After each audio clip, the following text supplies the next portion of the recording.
चलो यार अगला क्वेश्चन करते हैं, आसान सा ही क्वेश्चन है। क्वेश्चन क्या बोल रहा है, a body of mass m is suspended by two strings making angle θ1 and θ2 with the horizontal ceiling with a tension T1 and T2 simultaneously. T1 and T2 are related by T1 is equals to √3 T2, the angle θ1 and θ2 are.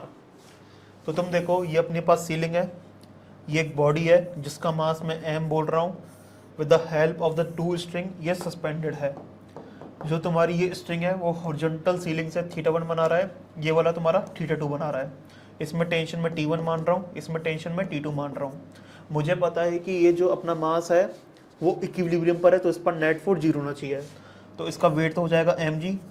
इस tension के अपन component कर देते हैं, तो तुम देखो ये वाला जो एंगल होगा θ1 होगा, टेंशन के अपन कंपोनेंट कर रहे हैं तो वर्टिकल में कितना आएगा T1 sin θ1 और हॉरिजॉन्टल में क्या आएगा T1 cos θ1।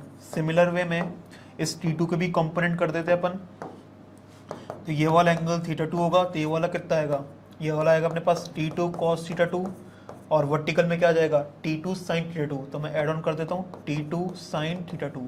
मुझे पता है कि हॉरिजॉन्टल डायरेक्शन में नेट फोर्स 0 होगा, वर्टिकल डायरेक्शन में नेट फोर्स 0 होगा, मतलब T1 cos θ1 बराबर T2 cos θ2 और T1 sin θ1 plus T2 sin θ2 बराबर mg होगा।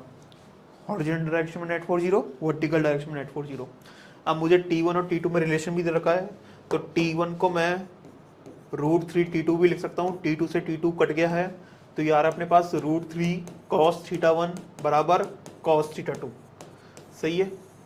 अब मुझे देखना है कि कौन सा ऑप्शन सही है, तो ये ऑप्शन से देखना पड़ेगा अपन को। θ1 की वैल्यू कितनी दे रखी है 30 डिग्री दे रखी है और θ2 की कितनी दे रखी है 60 डिग्री। तो देखना अपने को ये रिलेशन सेटिस्फाई कर रहा है कि नहीं कर रहा। तो √3 cos 30 बराबर cos 60, ये तो गलत है यार, ये तो अपने पास कितना आ जाएगा 3/2 हो जाएगा और ये हाफ होगा, तो ऑप्शन 1 तो एलिमिनेट हो गया। ऑप्शन 2 क्या बोल रहा है कि दोनों एंगल इक्वल हो, तो दोनों एंगल भी इक्वल नहीं हो सकते बेसिकली, तो आ जाएगा √3/√2 बराबर 1/√2, तो ये भी पॉसिबल नहीं है।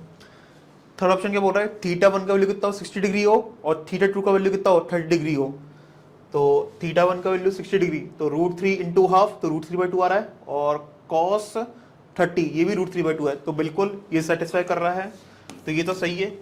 अब T2 की वैल्यू अपन देख लेते हैं कि T2 की वैल्यू ये आएगी क्या। तो अब तुम देखो इधर, तो T1 इंटू साइन θ1 मतलब √3/2 प्लस T2 इंटू साइन θ2 मतलब इंटू हाफ बराबर mg,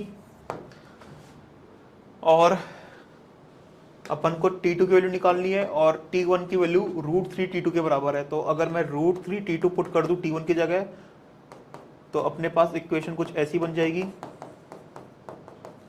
तो क्या ये बेसिकली ये अपने पास है 2T2 बराबर mg, T2 की वैल्यू कितनी आ रही है mg/2 आ रही है, बिल्कुल। तो ऑप्शन 3 अपना क्या होगा आंसर होगा।